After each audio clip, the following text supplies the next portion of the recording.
Welcome to Then and Now, brought to you by the UCLA Luskin Center for History and Policy. We are dedicated to studying change in order to make change, linking knowledge of the past to the quest for a better future.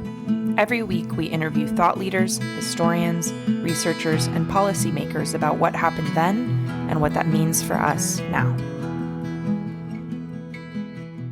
Welcome to Then and Now, a podcast sponsored by the Luskin Center for History and Policy at UCLA. My name is Kevin Kim. I'm an assistant professor of history at UCLA and an advisory board member at the Luskin Center. The goal of the center is to bring the past into conversation with the present, and by doing so, better understand the past and make a better future. Our guest this week is Thomas Alan Schwartz, Distinguished Professor of History, Political Science, and European Studies at Vanderbilt University. Professor Schwartz is a leading expert in international relations and U.S. foreign policy.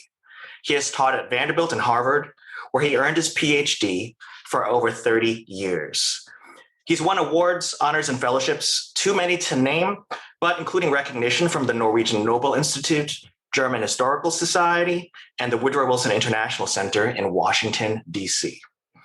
Besides his academic work, Schwartz is past president of the leading scholarly association for U.S. global history, the Society for Historians of American Foreign Relations. And given our podcast's policy focus, I'd be remiss if I didn't mention Professor Schwartz also has some Beltway experience, one might even say some Beltway bruises, which makes it more genuine, by serving as a historical advisor to the U.S. Department of State. Welcome, Tom. Oh, thank you so much, Kevin, for inviting me to this podcast. Absolutely, our pleasure. We are here mostly to talk about your new book, Henry Kissinger and American Power, a Political Biography, that's the title, published by Hill & Wang just last year. And it's a great read, I just want to say, and I highly, highly recommend it to listeners interested in one of the most important figures in U.S. foreign policy, in our time. In keeping with our podcast's theme of then and now, though, I thought we'd start by discussing Kissinger in the back then, right, in the history of the Cold War, where he was really active and prominent, before we get into the now, how we think about Kissinger today. So first, I have to ask, what inspired you to write a book about Kissinger in the first place? And I ask as someone who I imagine you've thought as part of your audience, at least one segment of it. I'm a late Cold War kid, born in the late 70s, grew up knowing very little about Kissinger other than his infamy. Before becoming a historian at UCLA and other places, my earliest impressions came from him, his depiction memorable by Peter Sellers in Dr. Strangelove, where Kissinger was depicted, at least there, as this twitching, paranoid nuclear madman. I'm sure you and many of your audience members know of. And also more recently, through the book by Christopher Hitchens, The Trials of Henry Kissinger, which adds human rights violations and immoral U.S. diplomacy to the mix, to this popular picture of Kissinger as this, not too flattering figure. So in light of all that, what drew you to his story nonetheless, in today's contemporary moment, despite all the baggage? Well, the simple answer, and this may sound a little crude, is that I had written an article, and an editor, Louis Mazer, mentioned to me that Hill & Wang was developing a series of biographies as a way of teaching American history, that a biography of a critical figure in a field of American history. And he encouraged me to do a prospectus. So I did ask around on my advisor, Professor Ernest May from Harvard. I asked a number of my colleagues at Vanderbilt. But I always kept coming back to the idea that if I wanted to talk about the history of American foreign policy in the 20th century, who better to associate that with than the biography of Henry Kissinger? Now, that in a way that came from my own sense that Kissinger's biography, a refugee from Nazi Germany, a Jewish refugee from Nazi Germany who had been at Harvard, who had been involved in the major scholarly debates on foreign policy, then had the position of power for some 8 years and is considered still one of the most effective secretaries of state, whatever one thinks of the nature of his policies, that he could be someone whose biography could allow me to actually say something about the nature of American foreign policy in the 20th century. So it came about in part from the possibility of doing this in a book series. I must confess, though, and here it's a little bit personal in that I grew up with Henry Kissinger. I was in college when he was active. Kissinger was the most admired man in the United States in Gallup polls from 1973 to 75. He was a towering figure during the period of time that I was very impressionable. And I did think to want to know more about him. I, of course, knew the negative aspects. There's a longer story about that Dr. Strangelove issue, because that's not exactly Kissinger, although one of the reasons the Nixon administration did not allow him to do on-air briefings until 1972 was the association with the Dr. Strangelove character. But I was fascinated by this figure who had come and risen to such prominence in American society and had been involved in such critical issues. So I guess that was part of it. Historians, in some ways, Kissinger was kind of the Mount Everest. You know, you wanted to climb it. He was the big figure in American diplomatic history we argued about and disputed, and that was kind of the central reason I plunged into this. But it was a much tougher task than I thought. So. As one could imagine, for someone who has whose career spans so many things, as you show in your book, from refugee to Harvard academic to many things past. But one thing that really struck me when I read your book was that what you seem to really do there better than most, and which I really love about most good history, is that you show him as full of contrasts and contradictions, right? He's not an easy person to categorize or pin down. And among other things, you note his charisma, something which was really surprising to me later, learning about his way with the ladies, supposedly. But also you do are fair, and you talk about his arrogance and his pettiness. The fact that he really did portray being omnipotent, but also was very flawed and limited at times in his knowledge of the world, especially. And philosophically too, you show, I think it's easy. We often say he seems a very pessimistic person at his core, but as you point out, he also is a very opportunistic and ambitious figure. And it gets to the point where it's hard to know where his personal ambitions and America's ambitions, where one starts and the other ends. The two are so entangled, and your book, I think, really, really gets at that. So all that to kind of say, by the time I finished the book, it almost seemed sometimes harder to get my arms around Kissinger than I did at the beginning. But I wonder if that's just my impression. Do you ultimately just see him as this bundle of contradictions, debating it sort of every day, or do you actually lean the end towards one way or another? It's a very good question. I use Hans Morgenthau, who's the sort of leading realist thinker on American foreign policy, also a German exile from that era, called Kissinger at the height of his power a polytropos. He used a Greek term to get at a many-sided figure, someone who could, in particular, Morgenthau was interested in how Kissinger had been able to negotiate between the Arabs and Israelis, convincing both in some ways that he was on their side. And that it does imply contradictions, but I guess I suppose one of the things I was trying to get at was that the idea that there was this central intellectual consistency in Kissinger, this realpolitik idea of foreign policy that he always practiced and that he consistently brought into government, was wrong, that in many ways he was quite opportunistic, he was quite political. I was trying to get at the degree to which he understood that American foreign policy, effective American foreign policy, was linked strongly to American domestic politics, something he learned and absorbed from Richard Nixon and tried to help Gerald Ford with as well when he was the Secretary of State. And that implied both certain contradictions, but it also implied a sort of willingness to change policies as conditions adapted and political situations changed. And so I wanted to bring that out as much and in a way show how Kissinger was mostly concerned with the issue of American power.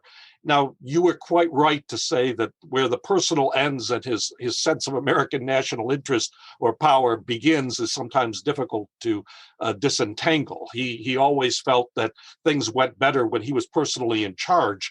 But that didn't mean that I didn't think he had a sort of sense of the role that the United States should play in the world, a role that he thought was quite significant, that it did mean a type of imperium, a type of a powerful role in keeping the peace or providing for what he called international equilibrium or a legitimate international world order, which was the title of his last book, was World Order, I think is also there, that Kissinger also did seek that. So I guess I don't feel like I'm debating every day about him. I'm actually still fascinated by the fact that he, at age 98, is working on 2 books. I find it hard to work on 1 book at much younger, and yet he's working on 2 books. So he does fascinate me a little bit in his energy and still his intellectual firepower at such for such a long period of time, but also recognize the flaws, inconsistencies, personal quirks, and the rest within the man. History is messy. The people who make history are often very messy, and I think that's something I tried to convey about Henry Kissinger. I think you succeed in it. You touched on a couple of things there, which I hope to get into a little bit as we talk about the then and now, both the domestic politics bit, but then maybe first the realpolitik. And it's one of the arguments that resonated with me, and it's a bit contrary because usually, as we've been talking, Kissinger. Usually, when we think of him, we think of omnipotence. We think about the usual trope is global domination. Yet you make this point that when you think about the Nixon doctrine, when you think about the overall pattern of what he was doing, it really the key word is retrenchment, and really the Nixon and Kissinger's recognition, meaning by that term, of the limits of U.S. power. I was wondering if you could elaborate on that for listeners who are sort of grappling between someone who was reaching for the stars, yet at the same time felt limited. Yes. Yeah. No, I think one of the fascinating things is the contrast between the inaugural address of President Kennedy in 1961, where he boldly stated, "We will do all this in defense of liberty. We'll pay any price, bear any burden."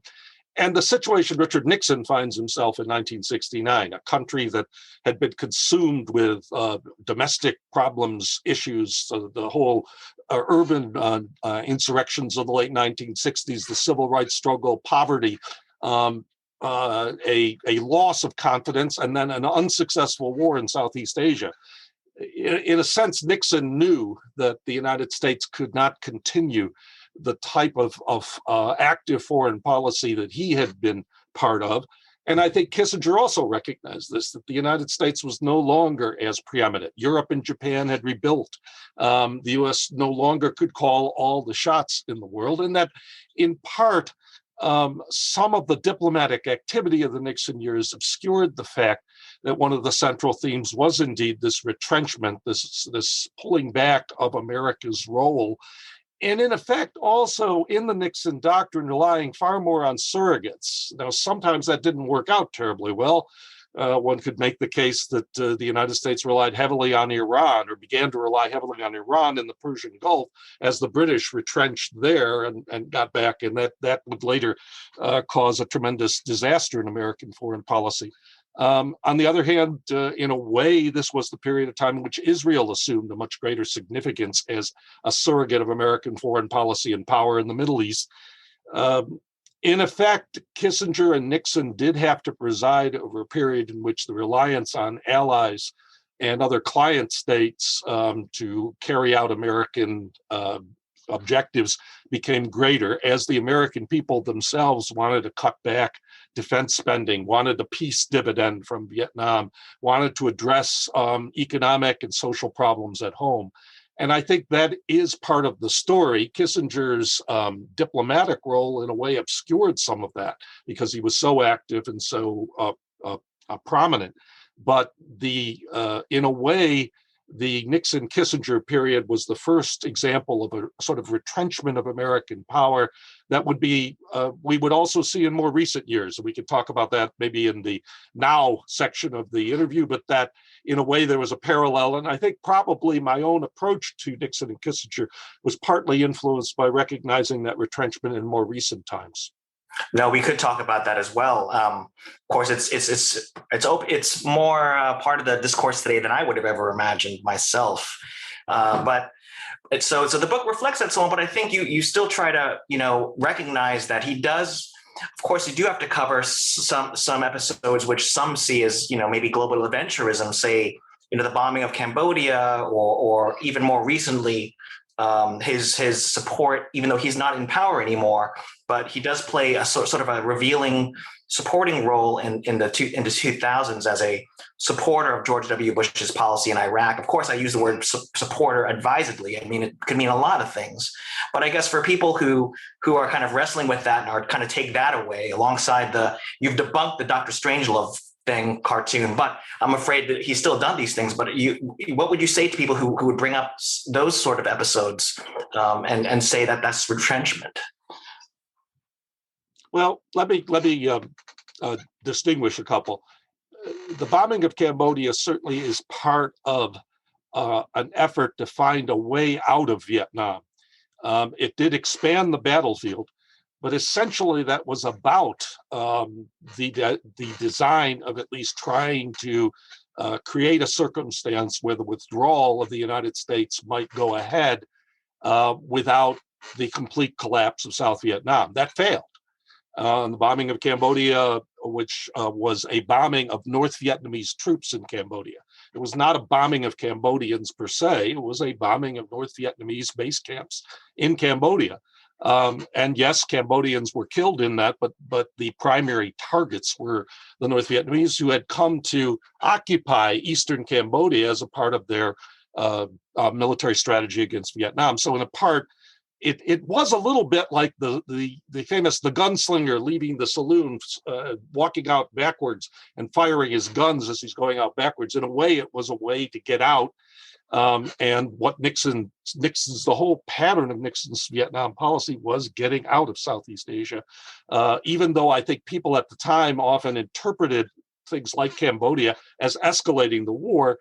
I think if you look in retrospect, it was a pulling back and a use of other types of force, namely air power, instead of ground forces to try and cover that withdrawal. In more recent times, what you bring up about his role with George W. Bush, I see that very differently. Kissinger's role as an advisor is not a retrenchment role. Kissinger's role as an advisor was basically trying to make himself needed and necessary to American political leaders so as to have a voice at the table.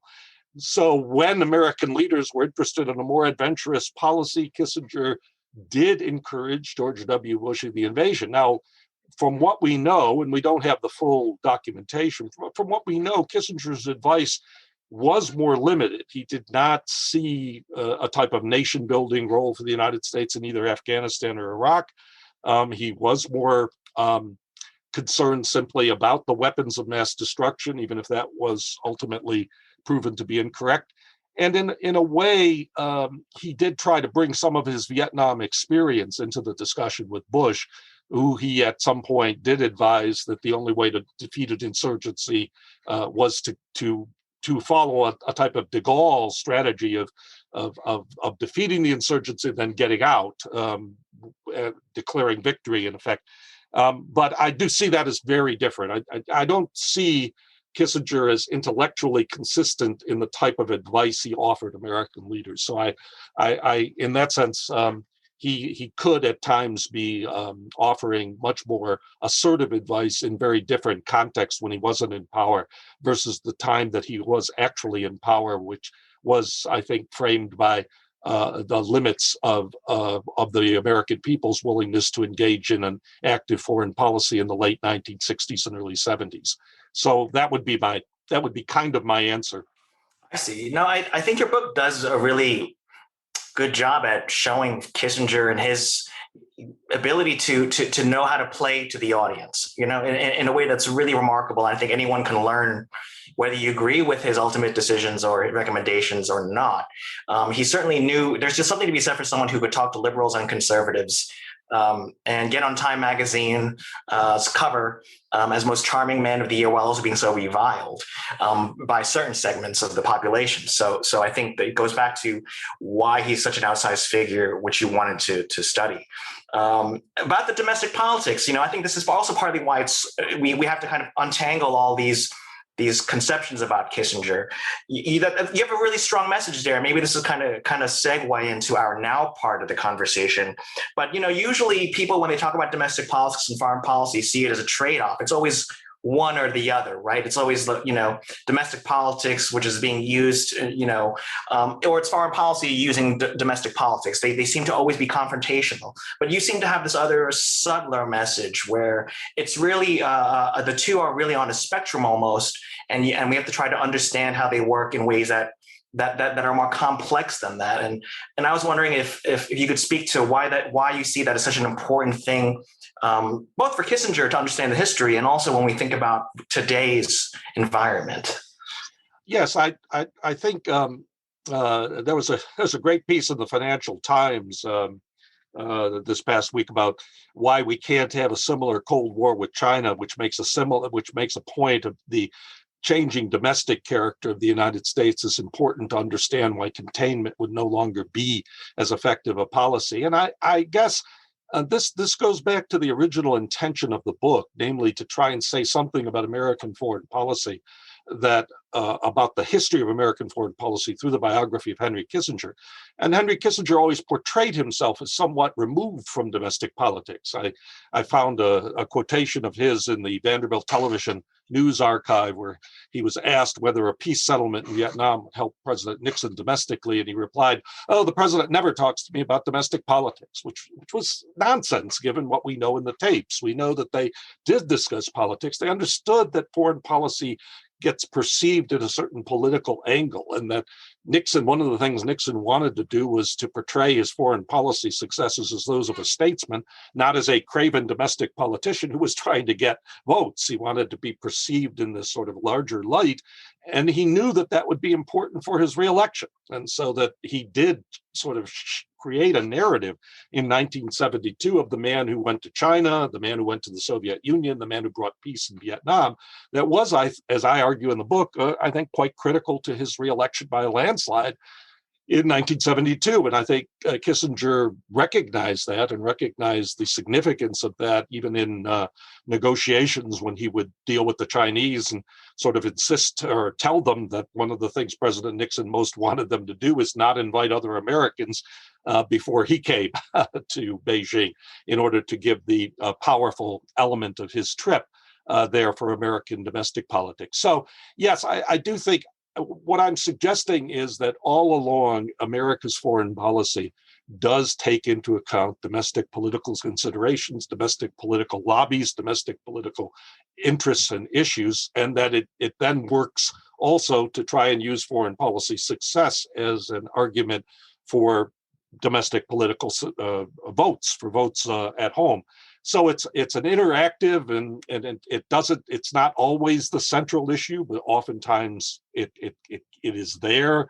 We know this in part because we have an extraordinary resource for the Nixon years, namely the tapes. And what we know from the tapes is that oftentimes people discuss these things, but then they don't put that down on paper because there is this sort of taboo against arguing or putting down domestic political reasons as central for any foreign policy decision. So we know that, and it's something that oftentimes we speculate on, even as we're speculating, for example, today about Biden's foreign policy abroad and what its connection is. You're not going to hear him argue about it in domestic terms, although his administration has made some concessions to that by talking about a foreign policy for the American middle class, which is interesting and maybe indicates a shift in this direction. But I do think what I was trying to do through this was to show and to evince that fact. So. Yeah, I think in one of the first books I read about U.S.-China relations in the Clinton years, what is remarkable there too, in support of what you're saying, it's also the Chinese government in this case, the People's Republic of China, was a close student of U.S. elections and domestic politics, right? Global actors are very aware. If you're in year one of your presidency is one thing. If you're in 2 and 3, okay. But by the time you're in year 4, your power, everyone knows what that means, and they're looking at the exits for you. So I certainly do see what you're saying there. I feel like we've just scratched the surface really of the then of Kissinger, but I think we've covered enough, and those interested could really look at your book, which is a mere 400 20 pages or so to get more of this and really dive into the issues we've been discussing. And towards the end of your book, when we talk about the now, I couldn't help but sort of look at Kissinger, as maybe you did too, at some of the little nuggets of insight that he had for us as we sort of deal with the legacies of a lot of the international history he was a part of.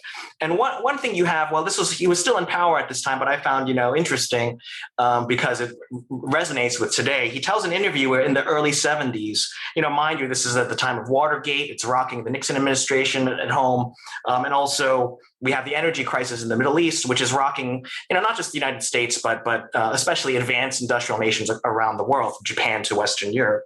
And Kissinger tells this interviewer that it seems that Western democracies were really at this crisis tipping point. And it's a big question, but it seems like we're at another one of these tipping points today. And so this big question being, what lessons do you see from this Kissingerian history of U.S. global power? What do they bring to bear today as we are at sort of another different, but in some ways similar crisis? It's very interesting, because certainly Kissinger, in a way, it's kind of heartening, because those crises were quite intense. The oil crisis was a huge issue, 400% increase in the price of oil. Nowadays, we're talking, of course, getting rid of oil, getting rid of carbon, but then the whole Western economy sat on that. That had such potential to undermine the West and the whole social contract of the West, the type of industrial age, the degree to which social welfare states were based. It could have had disastrous effects.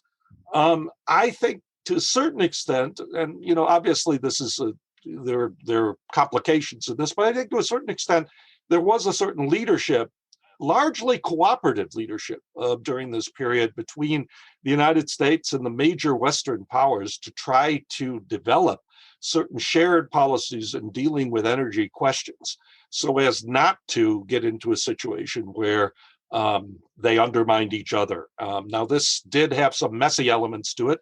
The United States pushed around France and to a certain extent used its power with European countries, but in a way it did lead.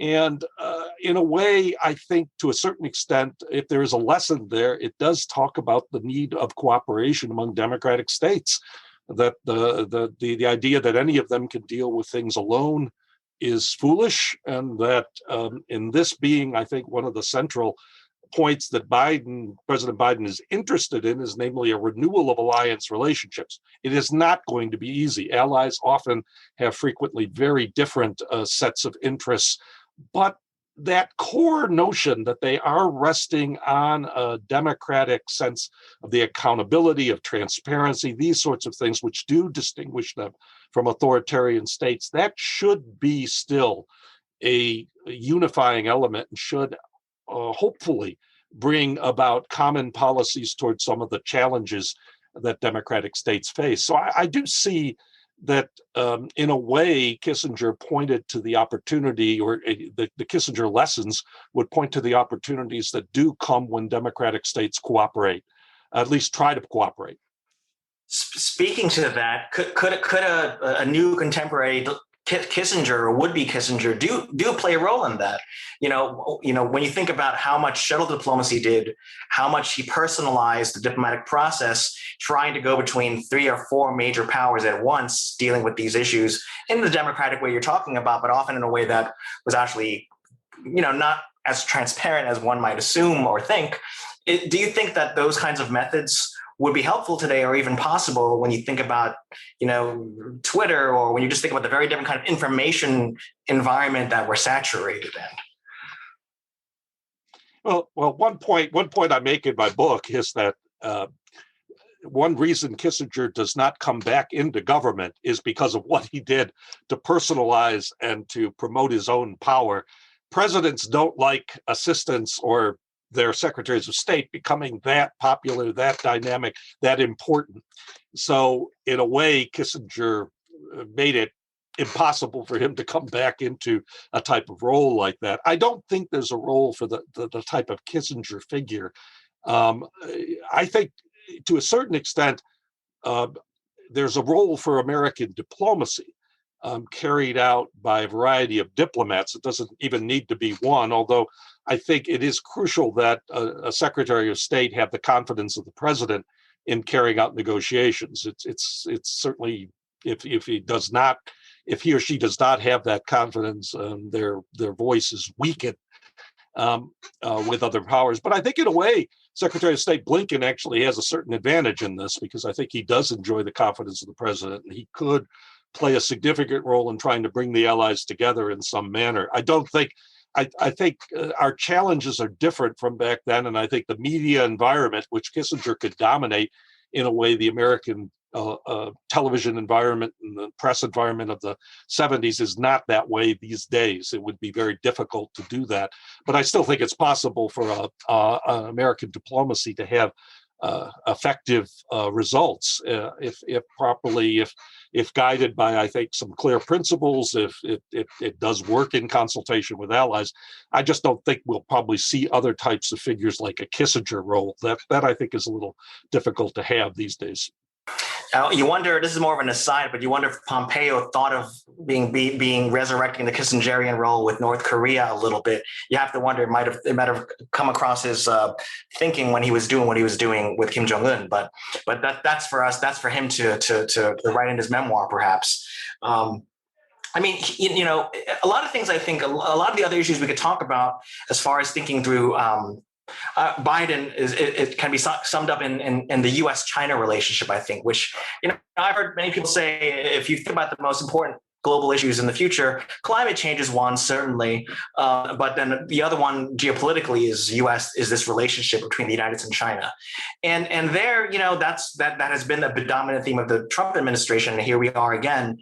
It's a dominant theme of the Biden administration, and as you know, as anyone reading your book will see, Kissinger played a huge role in setting this relationship into motion, at least in the latter half of the 20th century. So what do you think Kissinger would say or think about where that relationship is going now and where it should go?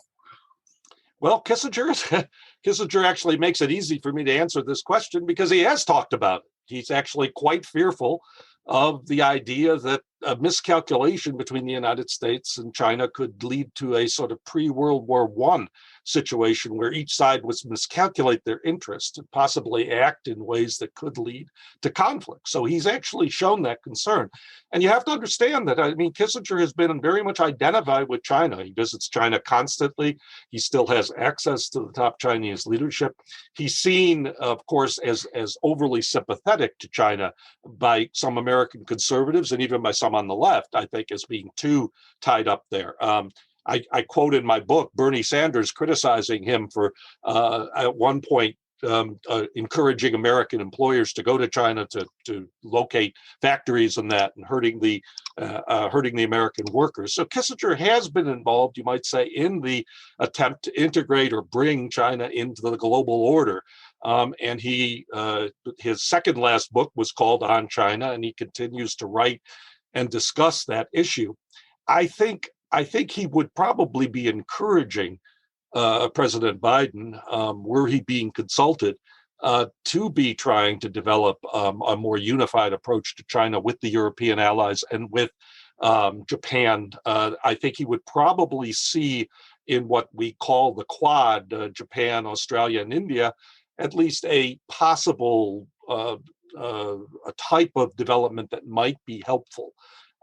As long as I think Kissinger probably has more sympathy for some of the Chinese positions than many Americans do now. The shift in public opinion has been quite pronounced. And so I think Kissinger might be having to scramble to catch up with it in some ways. But he I think, would still argue that China and the United States need to work out an accommodation, that this is crucial for the world order, that they both need to compromise on their respective positions. So I do think he's certainly been outspoken on that. He's certainly been very gloomy at times during the sort of heightened rhetoric of the Trump administration. But I think he remains concerned that the relationship with China could be could go awry in very bad ways. One thing I've read recently, which made me think of Kissinger in our conversation coming today, And of course, it's once we start looking towards the future, historians were a lot worse than predicting the past, right? We're really good at predicting the past and not the future. I do live by that. A prominent historian told me that, and I use it whenever I can. But nonetheless, I read the story that was really it resonated with me and made me think about Kissinger and the long arc of U.S.-China relations. That the Chinese leadership really, for them at least, of course, they see this relationship as really important. But they want to see it more and more as a relationship among equals between the United States and China. And that seems to be something that I suppose Kissinger would sympathize with, right? Since he did help bring this about to some extent. Yes, I think he would. I think he would recognize that there are still quite different understandings of what the national interests of the two are. He would be concerned, of course, with the rhetoric about he'd be concerned both the actions and the rhetoric connected to human rights violations.